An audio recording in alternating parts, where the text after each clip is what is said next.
Just as Christ did with Ephesus, he begins in verse 8 and he identifies himself. And the description that he gives is always purposeful to the letter. And so you got to pay careful attention as to how he identifies himself. And so he says in verse 8, to the angel of the church in Smyrna write, the first and the last who was dead and has come to life.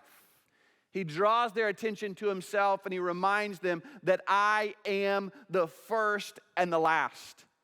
To this church that is suffering, it's a reminder to them that I am sovereign over history, that I overrule history, and that the Romans will not have the final word, that men will not have the final word, that politicians will not have the final word. Christ will have the final word. He is the first and the last. He's sovereign over the events of history. But he also reminds them, I am the one who was dead and has come to life.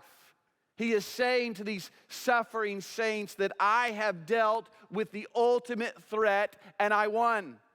I have defeated death's sting. I have broken death's power. I have defeated the grave. Listen to me this morning. It is only in Christ that we have hope in death. So Christ says, what you're most afraid of, I have already dealt with. So that you are able to say, oh, death, where is your victory? Oh, death, where is your sting? And so Jesus right away, he reminds them, you're suffering, but remember this, I'm sovereign over history. And I've already defeated death.